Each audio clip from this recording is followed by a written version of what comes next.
Hello. കുട്ടികളെ വളർത്തുന്നതിനെ പറ്റിയാണ് നാം ഇതുവരെ ചർച്ച നടത്തിയത്. വളർത്തിയാലും വളർത്തിയില്ലെങ്കിലും കുട്ടികൾ വളരും എന്ന തത്വമാണ് ആദ്യം നമ്മൾ കണ്ടത്. നന്നായി വളർത്തിയാൽ കുട്ടികൾ നല്ലവരായി വളരും. നന്നായി വളർത്തുമ്പോൾ അവരെ എത്രത്തോളം വളർത്തണം എന്നൊരു ചോദ്യമുണ്ട്.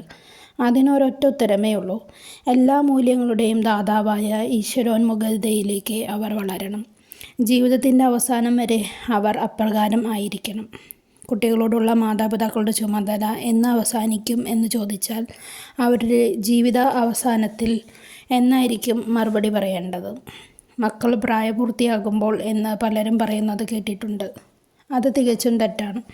അവരുടെ ജീവിതത്തിൻ്റെ ഏതവസ്ഥയിലും അവരുടെ പ്രായത്തിനനുസൃതമായി ഉപദേശങ്ങൾ നൽകാനും ജീവിതത്തെ ക്രമീകരിക്കാൻ സഹായിക്കാനും മാതാപിതാക്കൾക്ക് കടമയുണ്ട്. പ്രായപൂർത്തിയായി കഴിയുമ്പോൾ സ്വന്തം കാലിൽ നിൽക്കാനാവുന്ന മക്കൾ മാതാപിതാക്കളെ ആവശ്യമില്ല എന്ന മനോഭാവത്തിലേക്കും വരരുത്. അവരുടെ അനുഭവസമ്പത്തും അനുഗ്രഹവും എന്നും മക്കളുടെ പാദങ്ങൾക്ക് വിളക്കും പാതയിൽ പ്രകാശവുമാണ്. ചില മാതാപിതാക്കളെങ്കിലും മക്കൾ സ്വന്തം നിലയിൽ കാര്യങ്ങൾ ചെയ്യാൻ പ്രാപ്തരായിട്ടും അമിതമായി അവരുടെ കാര്യങ്ങളിൽ ഇടപെടുന്നവരുണ്ട്. അതും ശരിയല്ല എന്ന് പ്രത്യേകം പറയേണ്ടിയിരിക്കുന്നു. പ്രായമാകുന്ന അവസ്ഥയിൽ ഓരോ അവസരത്തിലും അർഹമായ സ്വാതന്ത്ര്യവും പ്രവർത്തനക്ഷമതയും അവർക്ക് നൽകണം. പിന്നെ എന്ത് അധികാരമാണ് മാതാപിതാക്കൾക്ക് മക്കളോടുണ്ട് എന്ന് പറയുന്നത്? എല്ലാ സ്വാതന്ത്ര്യവും അവർക്ക് നൽകുമ്പോഴും അവർ ദൈവത്തിനും മനുഷ്യർക്കും പ്രിയപ്പെട്ടവരായി അല്ലേ വളരുന്നത്? എങ്കിൽ അവിടെയാണ് മാതാപിതാക്കളുടെ കടമ നിർവഹിക്കേണ്ടത്. മക്കളെ ദൈവത്തോളം എത്തിക്കാൻ എല്ലാ മാതാപിതാക്കൾക്കും കടമയുണ്ട്. ഇത് അത്ര നിസ്സാരമായ സംഗതിയാണ് എന്ന് കരുതരുത്. ചെറുപ്പമായിരുന്നപ്പോൾ കർശനമായി നിയന്ത്രിക്കുന്നത് പോലെ പ്രായമാകുമ്പോൾ നിയന്ത്രിക്കാമെന്ന് ചിന്തിക്കരുത്. വിശുദ്ധ അഗസ്തീനോസ് തെറ്റായ മാർഗങ്ങളിലൂടെ കടന്നുപോയപ്പോൾ അമ്മ അവനെ തിരുത്തിയത് സ്വന്തം കണ്ണുനീർ കൊണ്ടായിരുന്നു. ദൈവത്തിലേക്ക് അവനെ അടുപ്പിക്കാൻ ദൈവസന്നിധിയിൽ അവൾ കണ്ണുനീർ വാർത്ത് പ്രാർത്ഥിച്ചു. അഗസ്റ്റിൻ ദൈവരാജ്യത്തോളം ഉയർത്തപ്പെട്ടു എന്ന് സഭ തന്നെ സാക്ഷ്യപ്പെടുത്തി. അവൻ വിശുദ്ധ അഗസ്റ്റിനായി. മോശമായ വഴിയിലേക്ക് പോകുമ്പോൾ മാത്രമല്ല, എല്ലാ ദിവസവും എല്ലാ സമയവും തങ്ങളുടെ ജീവിതത്തിൻ്റെ അവസാന ശ്വാസം വരെ മക്കൾക്ക് വേണ്ടി പ്രാർത്ഥിക്കേണ്ടവരാണ് മാതാപിതാക്കൾ. ഇന്നും എല്ലാവരും തന്നെ അങ്ങനെ ചെയ്യുന്നുണ്ട് എന്ന് വേണം കരുതാൻ. എന്നാൽ അതിൻ്റെയെല്ലാം ലക്ഷ്യം കൃത്യവും വ്യക്തവുമാണോ എന്ന് പരിശോധിക്കേണ്ടതുണ്ട്. മക്കളുടെ പരീക്ഷാ സമയങ്ങളിൽ ദേവാലയത്തിലെത്തി ദീർഘനേരം മുട്ടിപ്പായി പ്രാർത്ഥിക്കുന്ന മാതാപിതാക്കളെ കണ്ടിട്ടുണ്ട്. വീട്ടിലും പ്രാർത്ഥനാ മുറിയിൽ പരീക്ഷാ സമയത്തും ഇൻ്റർവ്യൂ നടക്കുമ്പോഴും മുഴുവൻ സമയവും ചിലവഴിക്കുന്നവരുണ്ട്. എന്തെങ്കിലും തരത്തിലുള്ള സ്വഭാവ ദൂഷ്യമോ പ്രശ്നങ്ങളോ ഉണ്ടാകുമ്പോഴും കണ്ണുനീരോടെ അവരെ സമർപ്പിക്കുന്നവരുണ്ട്. ഇങ്ങനെയൊന്നുമല്ലാത്ത അവസരങ്ങളിലും ജീവിതം ക്രമമായും ചിട്ടയായും കടന്നു പോകുന്നു എന്ന് നാം കരുതുന്ന അവസരങ്ങളിലും മക്കൾക്കായി പ്രാർത്ഥിക്കാൻ മാതാപിതാക്കൾക്ക് സമയമുണ്ടാകണം. അതിനായി കുറേ സമയം അവർ മാറ്റിവെക്കണം. കാരണം അവർ എന്നും ഈശ്വരാനുഭവത്തിൽ വളരുകയും വലുതാവുകയും ചെയ്യുമ്പോൾ മാത്രമാണ് മാതാപിതാക്കൾ അവരുടെ മക്കളെ നന്നായി വളർത്തിയെന്ന് പറയാനാവൂ.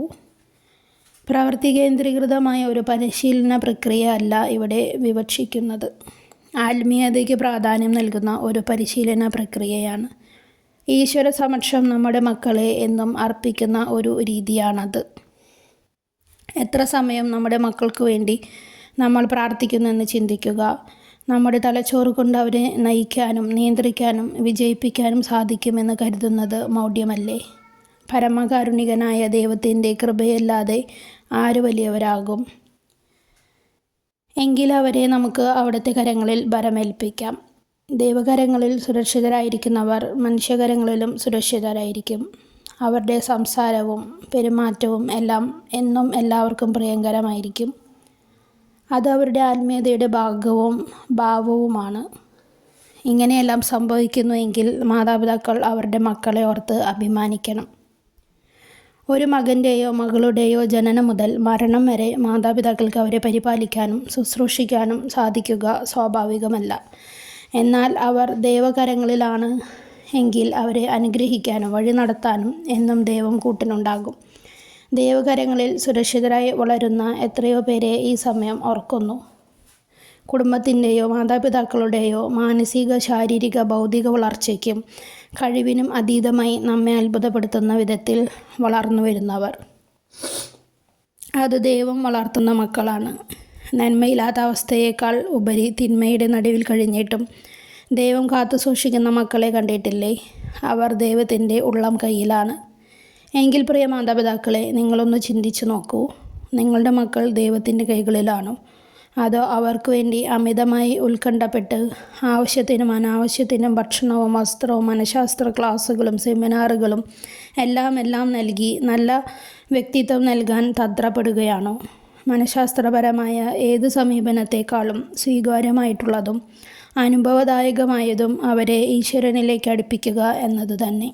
അപ്പോൾ ദൈവം തങ്ങളെ ഏൽപ്പിച്ച മക്കളെ ദൈവത്തോടൊപ്പം നിന്ന് വളർത്തുന്ന മാതാപിതാക്കളായി നാം മാറും. മാതാപിതാക്കളിലൂടെയാണ് മക്കൾ ദൈവത്തെ ദർശിക്കുന്നത്. ആ ബോധ്യം മാതാപിതാക്കൾക്ക് എപ്പോഴും ഉണ്ടായിരിക്കണം. അമ്മ പറഞ്ഞു തരുന്നത് പഠിക്കാൻ അമ്മയുടെ മാതൃക ധാരാളം മതിയായിരുന്നു. എല്ലാ ദിവസവും രാവിലെ കണ്ണടച്ചു നിന്ന് ഒരു നിമിഷം പ്രാർത്ഥിക്കണം. കണ്ണടച്ച് ദൈവത്തിന് നന്ദിയും സ്തുതിയും അർപ്പിക്കണം. എൻ്റെ അമ്മയും അതുതന്നെയാണ് ചെയ്തിരുന്നത്. ഉറങ്ങുന്നതിന് മുമ്പ് അന്ന് ചെയ്തു പോയ എല്ലാ തെറ്റുകുറ്റങ്ങളും ഓർക്കണം, മനസ്തപിക്കണം, ദൈവവുമായി രമ്യതപ്പെടണം. സാധിക്കുമെങ്കിൽ തനിച്ചൊരു കൊന്ത ചൊല്ലണം. മക്കളായ ഞങ്ങൾ എങ്ങനെ ജീവിക്കണമെന്ന് അമ്മ ആഗ്രഹിച്ചുവോ അപ്രകാരമാണ് എൻ്റെ അമ്മ ജീവിച്ചിരുന്നത്. വിശുദ്ധ മരിയ ഗൊരെത്തിയുടെ വാക്കുകളാണിത്. ഇതുപോലെ മക്കൾക്ക് നല്ല മാതൃക നൽകുവാനായി നമുക്ക് മാതാപിതാക്കളായ നമുക്കെല്ലാവർക്കും ശ്രമിക്കാം. അതുവഴി ദൈവത്തിനും മനുഷ്യർക്കും ഇഷ്ടമുള്ള നല്ല മക്കളെ വളർത്തിയെടുക്കാം.